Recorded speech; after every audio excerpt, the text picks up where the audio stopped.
Are the doors locked? The windows bolted? Are the lights extinguished? The night of the Antler King begins, and those who are not prepared will not survive. Come close, newcomer. There is a space on the floor in the corner with us. We'll sleep in shifts tonight, and when the dawn breaks, we will know that we are safe, and that another year has passed within the Antler King's reign.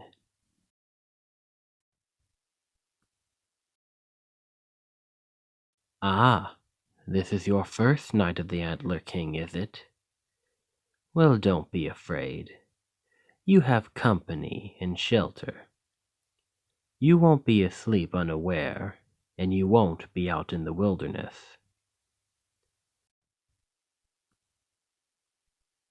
Yes, this is a village, but all of the outside world is the wilderness on the night of the Antler King.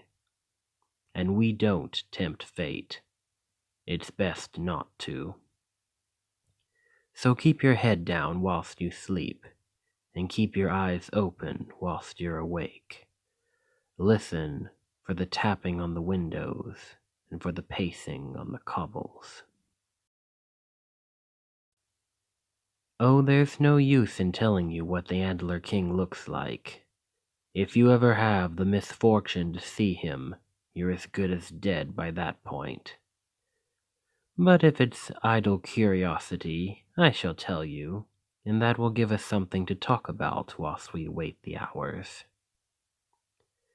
The Antler King stands 6.5 feet tall before the antlers are taken into account. He has the body of a man, the antlers of a deer, and a head and face of something in between the two. They say his chest is covered in elaborate scarring, and that he wears skins below his waist. He roams the woodlands every night of the year but one, the night of the Antler King. Now, most nights you would have to look for him. You would have to enter the forest and follow the prints, the ones that seem to be neither man nor beast. You would need to follow the gouges in the trees, the ones 6 feet above the ground, that appear crudely carved with a knife. You would need to listen for the calls, the ones that are both living and undead. If you were foolish enough to do those things, and you were brave enough to chase the Antler King down, you would see him. It would be the last thing you would do, but I suppose your curiosity would be appeased. But the night of the Antler King is different. It is once a year, the longest night. He leaves the woodlands and he approaches the villages. He roams them one by one, searching for... Well, we can only speculate as to what he is searching for. All we know is that on that night, we stay inside. We let him believe the village deserted, and we hope that one day he stops looking. One day he finds what he seeks and never comes back. They used to leave offerings for him, back before the village was really a village.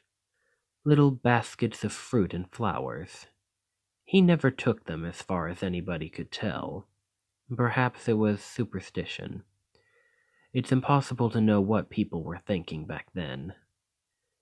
In any case, I believe it brought people comfort. A little tradition to carry out with the children. For some of them, it was the last night they would spend together after all. I suppose they hadn't made the connection yet. I wonder if they ever really understood that there was no appeasing the Antler King. I wonder if they spent the night afraid or in naive comfort, assuming that a little basket of trinkets would stop that creature. In any case, baskets stopped round about the Industrial Revolution. At that time, overcrowded families would leave another offering instead. A child that took up too much time. A baby that couldn't sleep through the night. A troublesome husband that drank more than was good for him. Those offerings were always accepted. A little smear of blood on the flagstones was the only evidence that some people had ever been there. And that seemed to do it. Some people disappeared, but only some. And houses weren't broken into. People felt safe. Not everybody went, mind you. Some offerings were left on the doorstep as they were given. But I suppose it didn't matter much to the families involved whether their loved one was taken by the Antler King or whether they froze to death in the cold. Of course, you can't do that now. Things are different. And if you can't offer anything that the Antler King wants, all you can do is hide. They did hope that he might have gone after the war. The bombs, the noise, the smoke. But no. Even during the darkest of days, the Antler King demanded his due. It was easier to hide then. Nobody had their lights on anyway. Many families simply spent the night in their shelters and left it at that. You may find that some families still do. I have it on good authority that the marshals even now will spend the night of the Antler King in the old Anderson shelter. Converted, of course, big enough to be a comfortable night's stay, but hidden and safe.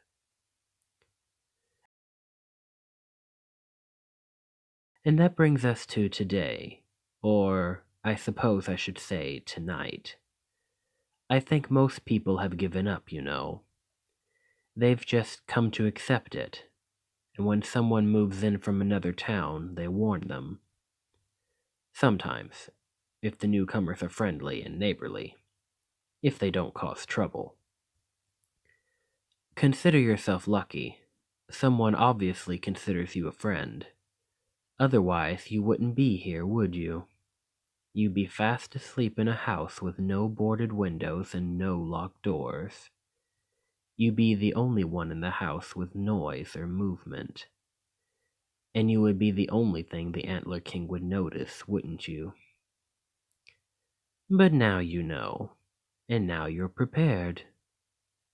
But I'm sure you're wondering whether there are any other little traditions you need to know about in this town, aren't you? I suppose you'll find out closer to the time. Or maybe you won't. Exciting, isn't it? Well, that's our shift done. Get some sleep. Good night.